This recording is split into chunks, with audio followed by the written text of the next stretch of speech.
আজকের বিষয় হচ্ছে সমাস। যেটুকু তোরা বুঝলি প্রথম থেকে আরেকবার আলোচনা করে নিই। সমাস শব্দের অর্থ কি? সমাস শব্দের অর্থ সংক্ষিপ্তকরণ।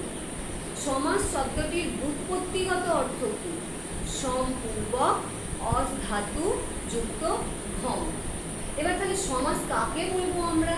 সমাস একদম ছোট করে, ব্যাকরণ কখনো মুখস্থ করবি না, ব্যাকরণ সবসময় বুঝবার চেষ্টা করবি। সমাস কাকে বলবো? দুই বা ততোধিক পদকে এক পদে পরিণত করার নামই হচ্ছে সমাস। ওই যে বলেছি সংক্ষিপ্তকরণ, তার মানে দুইটা বা তার থেকে বেশি পদগুলোকে যখন আমরা একটা পদে আনবো তখন সমাস হচ্ছে। এবার সমাস শিখতে গেলে আমাদেরকে কটা বিষয় জানতে হবে। সেই কটা বিষয় কি কি?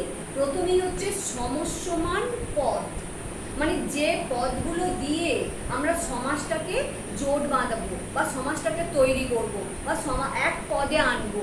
তাহলে যে পদগুলো, যে দুই বা ততোধিক পদ দিয়ে আমরা সমাস তৈরি করব, সেই দুই বা ততোধিক পদকেই আমরা কি বলছি? সমস্যমান পদ। এবার এই সমস্যমান পদগুলো দিয়ে যে উত্তরটা পাচ্ছি, যে এক পদ পাচ্ছি, তাকে আমরা কি বলবো? সমাসবদ্ধ পদ।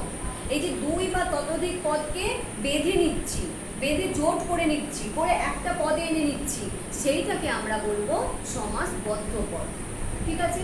এবার সমস্যমান পদ যেটা বললাম, সেই সমস্যমান পদকে আবার দুটো ভাগে ভাগ করব। যেমন কি কি দুটো ভাগ? পূর্বপদ আর পরপদ। পূর্বপদ কি? পূর্বপদ হচ্ছে যেটা প্রথমেই ব্যবহার করা হবে। যেমন আমি যদি বলি যে রাজপুত্র, রাজপুত্র হচ্ছে সমাসবদ্ধ পদ। এবার রাজপুত্রকে যখন আমরা সমস্যমান পদে ভাঙবো, রাজার পুত্র, তাহলে রাজারটা প্রথমে বসছে, তাহলে সেইটা হয়ে যাবে পূর্বপদ। আর পুত্রটা কি হয়ে যাচ্ছে? পুত্রটা হচ্ছে পরপদ বা উত্তরপদ। এবার দেখ, এই পূর্বপদ আর পরপদ ছাড়াও আর একটা কিন্তু পদ আছে, সবসময় থাকে না, কিন্তু কিছু কিছু ক্ষেত্রে ব্যবহার করা হয়। যেমন আমি একটা উদাহরণ দিয়ে তোদেরকে বোঝাই। সিংহাসন, সিংহাসন থেকে কেমন করে ভাঙবো? সিংহ চিহ্নিত আসন। তাহলে মাঝখানে কি কথাটা আসছে? চিহ্নিত। যদি সিংহটা পূর্বপদ হয়, যদি আসনটা পরপদ হয়, তাহলে চিহ্নিতটা কোথায় আছে?